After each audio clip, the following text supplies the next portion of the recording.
3 mois avant la présidentielle, ils vont tous sortir du bois en disant votez pour moi, je suis un mec super. Moi, la première question que je poserai à tous ces gens-là, c'est tu étais où? Tu étais où en septembre 2020 quand on criait au secours? Tu étais où?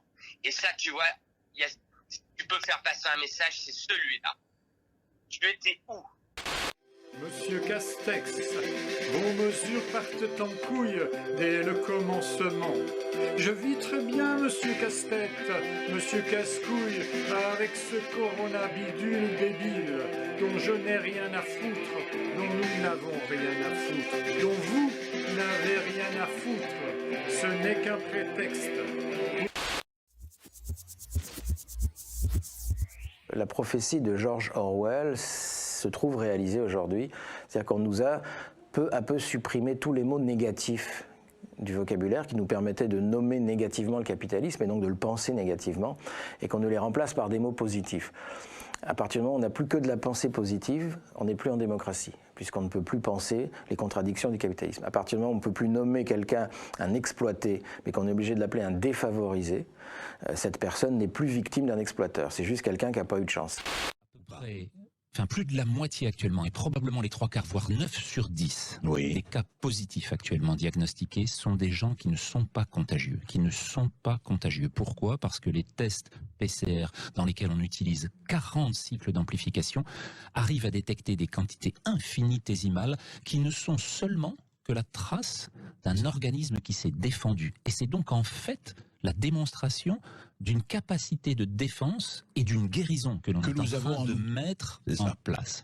Et cet élément-là, contrairement à ce qui est dit, n'en fait ni des malades. Ma destination, c'est l'émancipation de l'humain, donc c'est pas la hiérarchie. Là, actuellement, on est dans un système hiérarchique linéaire, donc c'est-à-dire on a un ordre du haut vers le bas, et si tu n'obéis pas, bah, c'est la fessée. Et à côté de ça, il y a le système anarchiste. Anarchiste, c'est un système où bah, tout le monde va aller voter. Et ça, c'est le référendum d'initiative populaire, et ils n'en veulent pas.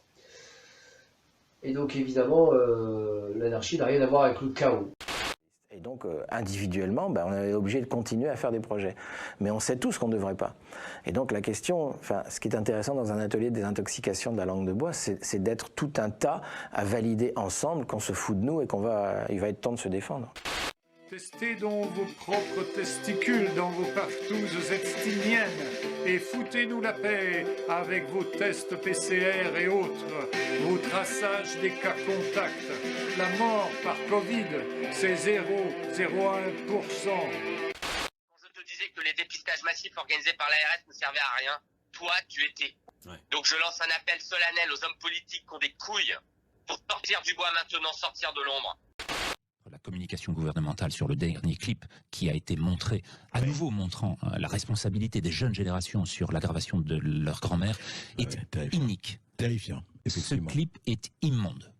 Ce point ne devrait absolument pas être maintenu sur les télévisions actuelles. Ce n'est pas que les enfants, les adultes aussi. C'est-à-dire que les adultes qui sont les plus faibles vont rentrer dans cette obéissance à une autorité perçue, les yeux fermés.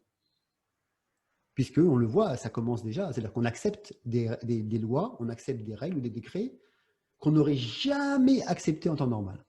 Jamais, jamais, jamais, jamais. Et là, on les accepte. Donc, ça veut dire qu'il y a déjà une obéissance, même pour les adultes et pas seulement pour les enfants. Pour les enfants, ça va être irréversible. C'est-à-dire que les enfants qui naissent ou qui vivent l'école là, c'est des traumatismes qui vont rester.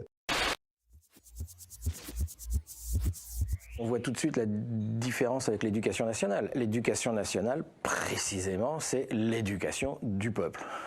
C'est-à-dire, on prend une population, on considère qu'elle ne sait rien et on va lui expliquer ce qu'elle est supposée savoir. L'éducation nationale, c'est la démocratisation des valeurs de la bourgeoisie. C'est tout à fait différent.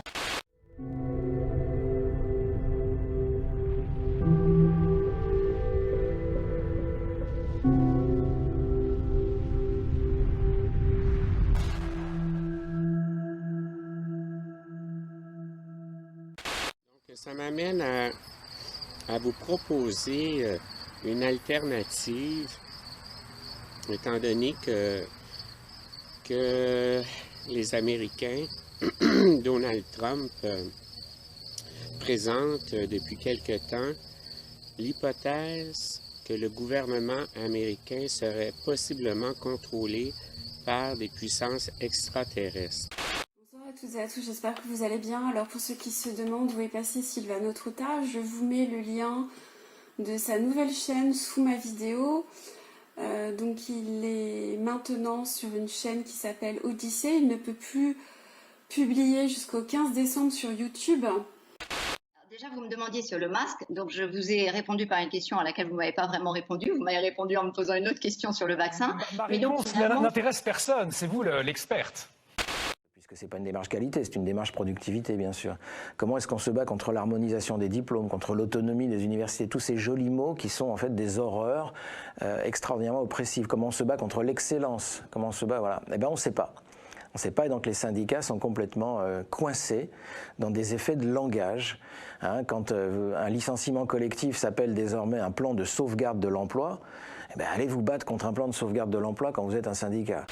Et donc plus ça me conforte dans cette idée d'arriver à faire des groupements de gens éveillés qui comptent sur leur système immunitaire, sur une vie saine, sur leurs compétences intérieures, sur leur richesse intérieure, sur leur capacité à se débrouiller elles-mêmes, à s'échanger.